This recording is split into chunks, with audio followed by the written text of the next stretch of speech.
نحمده ونصلي ونسلم على رسوله الكريم اما بعد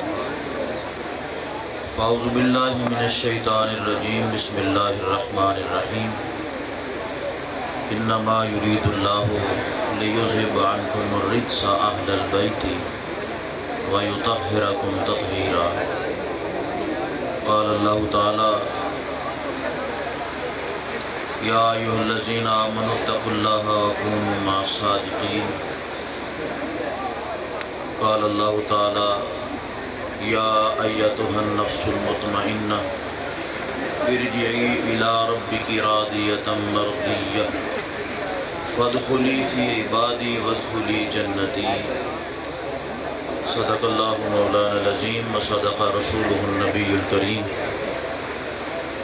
ان اللہ وملائکتہ یصلون علی النبی یا ایھا الذین آمنوا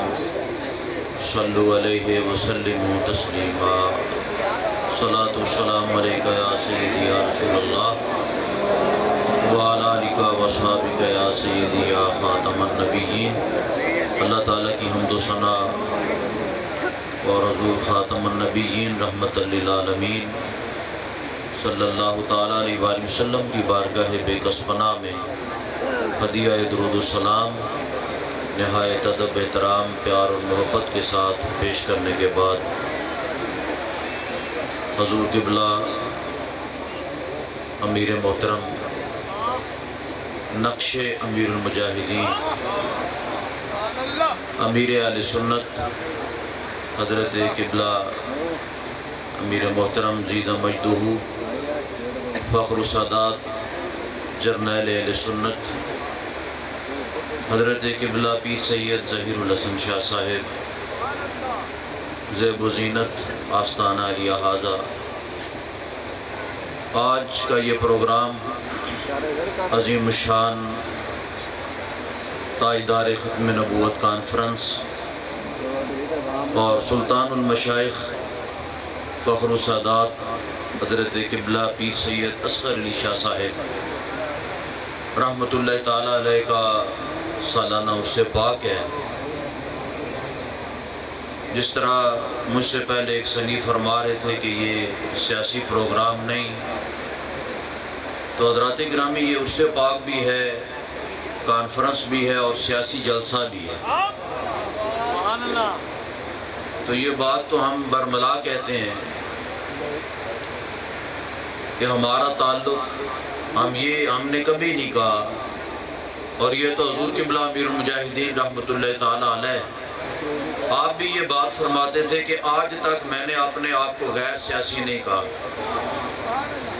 آپ خود فرماتے تھے کہ میں سیاسی ہوں، اور جس طرح حضور قبلہ امیر المجاہدین رحمت اللہ تعالیٰ علیہ نے ناموس رسالت پر اور ختم نبوت پہ پیرا دیا ہے، اور نظام مصطفیٰ صلی اللہ تعالیٰ علیہ وآلہ وسلم کے لیے جس طرح آپ نے دن رات محنت کی، کوشش کی ہے، وہ آپ سوچ بھی نہیں سکتے، اور آپ کے ذہنوں کے اندر بھی یہ بات نہیں آ سکتی کہ کتنی آپ نے محنت اور کوشش فرمائی۔ میں یہ بات آپ حضرات کے سامنے عرض کرنا چاہتا ہوں کہ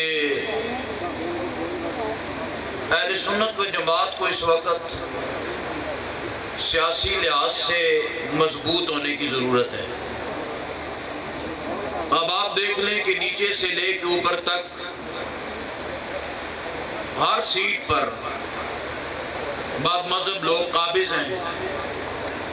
اور وہ اپنی اپنی سیٹوں پہ بیٹھ کے اپنے مذہب کا کام کر رہے ہیں، اور جب تک ہم سیاست کے اندر مضبوط نہیں ہوں گے، جلسے پروگرام اور باقی اس طرح کے معاملات، ساری زندگی ہم یہ چیزیں دیکھتے چلے آ رہے ہیں کہ لوگ پروگراموں پہ آتے ہیں اور صرف چاول کھا کے واپس چلے جاتے ہیں۔ لیکن اہل سنت و جماعت کو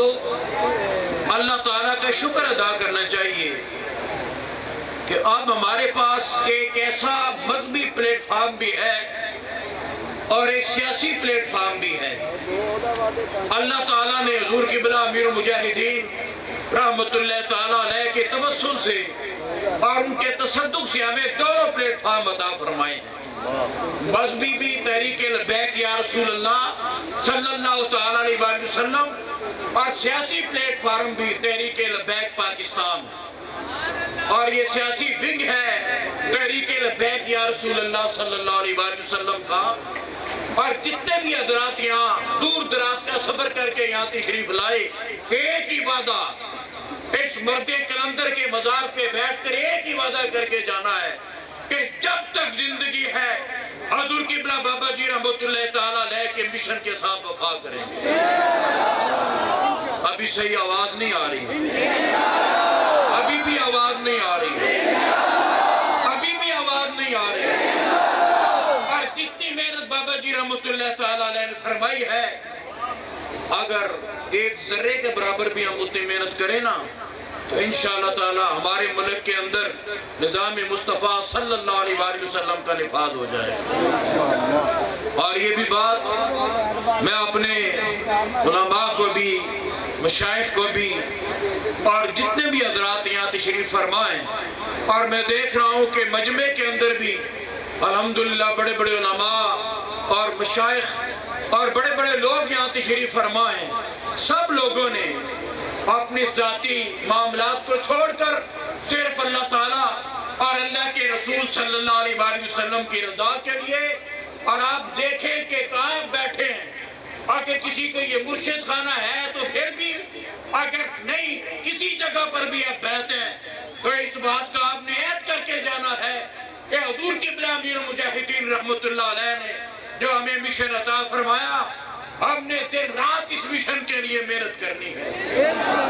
اور ناموس رسالت کے لیے، عقید ختم نبوت کے لیے، اور نظام مصطفیٰ صلی اللہ تعالیٰ علیہ وسلم کے لیے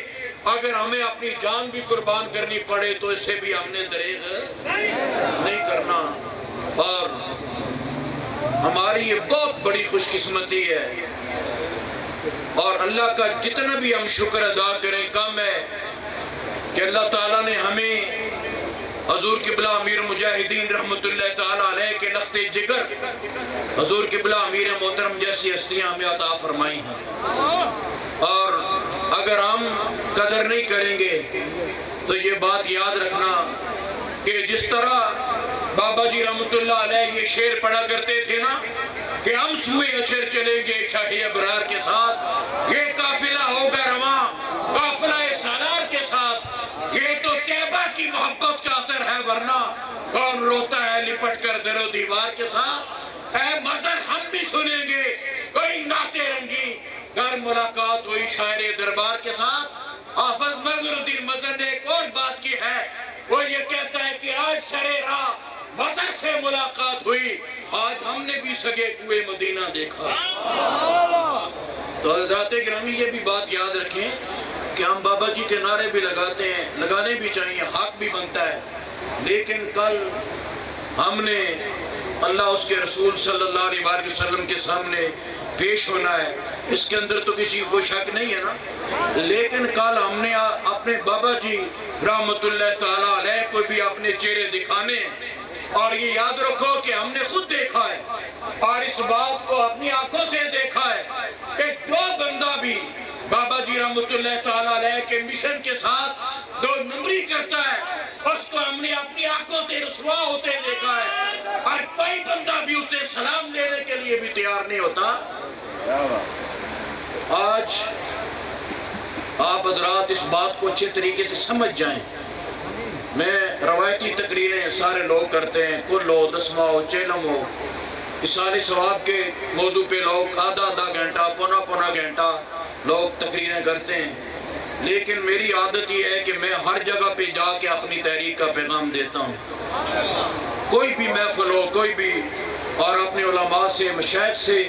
اور آپ لوگوں سے بھی یہ بات عرض کروں گا کہ کوئی بھی موقع ہو آپ نے بات اپنی تحریک کی کرنی ہے، بات ناموس رسالت کی کرنی ہے، بات ختم نبوت کی کرنی ہے۔ میں زیادہ دیر اپنے اور اپنے امیر محترم زیادہ میں ٹائم نہیں لینا چاہتا، اور تمام لوگ بے تاب ہیں آپ کا خطاب سننے کے لیے اللہ رب العزت ان کا سایہ تادیر ہمارے سروں پہ قائم اور دائم رکھے، اور جتنے بھی علماء مشائخ ہمارے ذمہ داران عہدیداران کارکنان کینڈیڈیٹ حضرات جتنے بھی یہاں تشریف لائے ہیں سب کی خدمت کے اندر یہ عرض ہے کہ آپ یہ بھی دعا فرمایا کریں کہ اللہ تعالیٰ مجھے بھی آپ سب کو بھی اللہ استقامت عطا فرمائے اور اسی مشن کے اندر اللہ زندہ رکھے اور اسی مشن کے اندر اللہ ہمیں موت عطا فرمائے۔